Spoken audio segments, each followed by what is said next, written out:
Our next speaker is Stephanie Henderson. Today, Stephanie is going to be speaking on one of her favorite topics, leadership.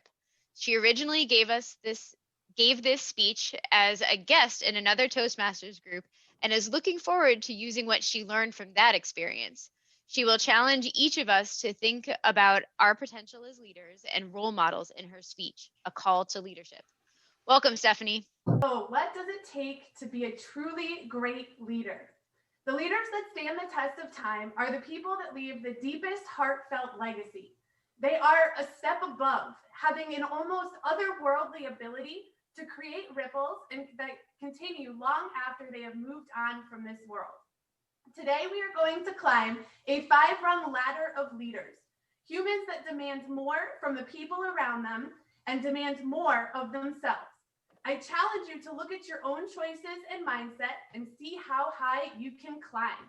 And I also want to make sure you can hear me because I just realized where my mic was. So the first rung on our ladder of leaders holds our modern day gladiators, the sports athletes we elevate for their ability to overcome and push beyond the perceived limits of human capability. Some do it for the fame, some do it for the money. They aren't the real leaders though. The ones that are relentless, unstoppable legends are what author Tim Grover refers to as cleaners. Grover has worked with the top NBA basketball players for years and has seen the ruthless mentality it takes to be a champion.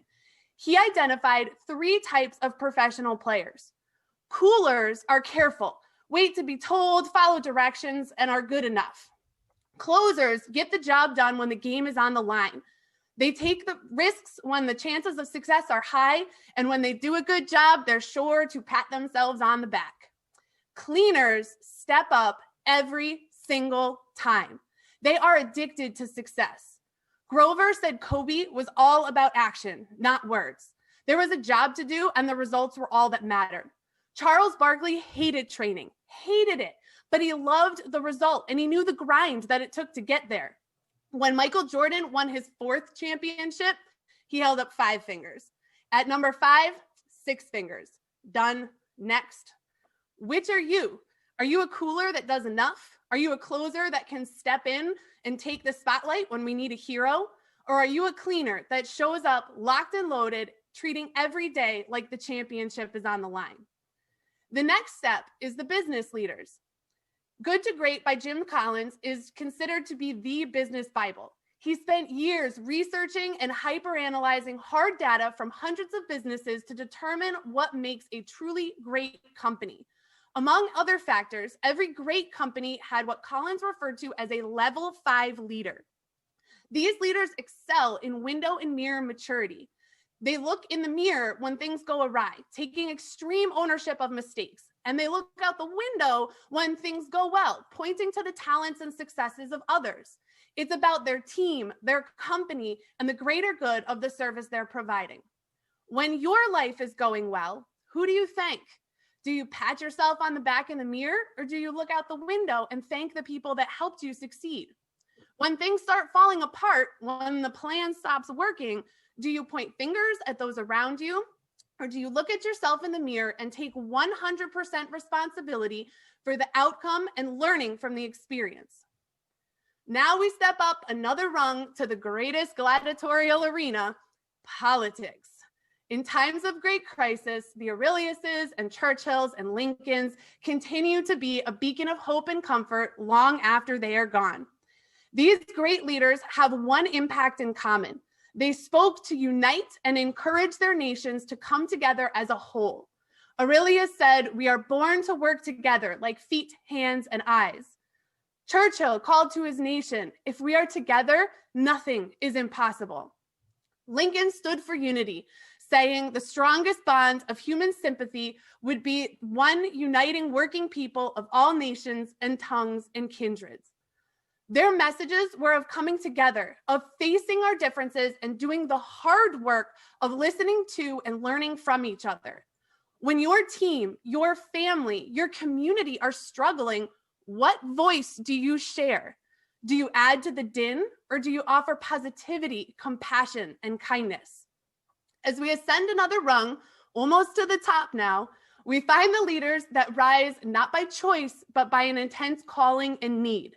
Martin Luther King Jr., Susan B. Anthony, Gandhi, Harriet Tubman, these names call to mind a selfless fight for the greater good of us all. These leaders have the ability to not just unite people, but inspire them to believe that something even greater is possible. These are visionaries of the highest kind. They see a better world, a better humanity. They see what could be and are brave enough to stand up for it.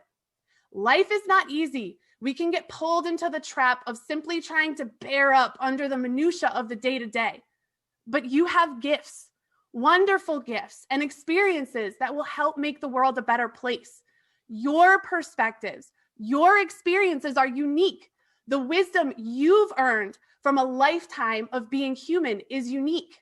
Do you share those gifts? Do you contribute to the betterment of humanity in the choices you make, in the work that you do?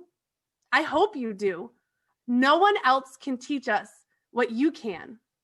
And that brings us to the final rung on our ladder of leaders, the teachers. You know a teacher, a Mr. Feeney, a John Keating, a Miss Frizzle that changed the course of your entire life. They didn't hold back. They told you the truth. They looked at you with that twinkle of belief in their eye, and you knew they were seeing something brilliant in you. You don't have to be a billion-dollar CEO, a sports star, a world leader to leave a legacy. Teachers come in all forms: community organizers, bosses, professors, students, parents, children. Anyone can choose to be a masterful teacher. Anyone can commit to empowering the world, one person at a time. Our greatest leaders, our teachers, inspire us to learn and to take action. They inspire us to be a better version of ourselves. The world needs you now more than ever.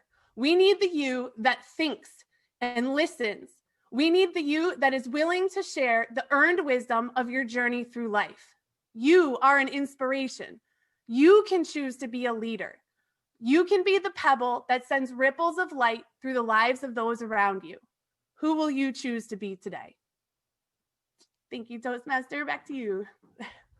Awesome. Great speech, Stephanie. Thank you so much. I am so motivated. And I'd like to think that all of us here are teachers of each other. So definitely, I love it. Thank you so much.